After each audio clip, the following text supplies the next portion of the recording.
I think clearly this is a move by the government to try and hold on to power. And also, given today, because the government had actually moved and through the head of state to call a second general election.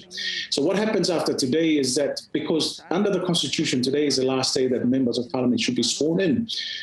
What could happen, and I stand corrected on this, is that after today, the government is basically clear to call another general election in the next few weeks. And that's what they want, because clearly they don't have the numbers. FAST has the numbers. And to your point, they have lost several court challenges. Would FAST just not go back to the courts and challenge these moves yet again?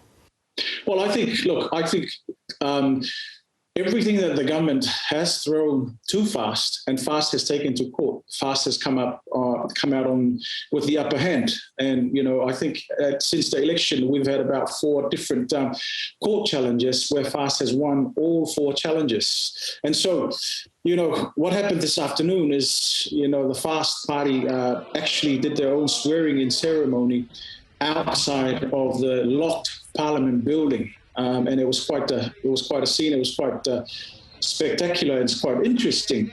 Now, the government, of course, the Prime Minister has just addressed our nation tonight, and said the swearing-in ceremony was illegal, and it is not right, and they will not allow it to happen. Now, of course, all this will have to go back to court. What has not been said so far, and what transpired today outside of Parliament, was the Chief Justice and all the justices of the court made quite a strong point by leaving the court building and walking to Parliament, where they found that the House was locked. Then they returned to court. Why that is significant is because the Supreme Court decision clearly ordered that the Parliament must sit today.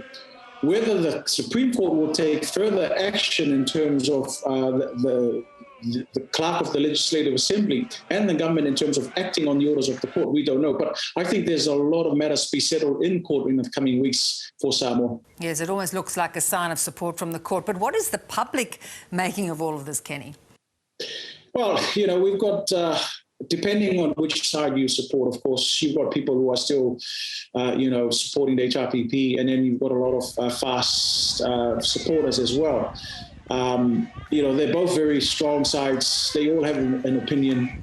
But what you can clearly see has happened during the past few days, at least, is even people who are supporting the government, and even public servants themselves have taken to social media to express their views, and they're quite disappointed about what is happening. I can tell you now that there's a lot of sadness. I can tell you there's a lot of confusion, and this is a nation that just wants to move on with things. We've had our election. People have voted. They've spoken through their vote, and they just want the normal process to take its course. Now, in terms of the HRPP, the petitions, even if FAST had become government today, the petitions process has not started. And there's some 28 petitions which could potentially turn things around once the court rule on those petitions.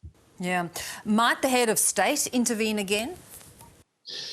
Well, the head of state, after making Saturday night's declaration, which of course has been, the court has ruled that it's illegal, he has gone to his village. I think his village of Whalatai have come and summoned him and taken him under the guise of protection. I think in terms of the head of state, according to the Prime Minister and, according to the law, he has to, what his next move is will be very interesting, but he has to call another election. I think that's what he's going to do.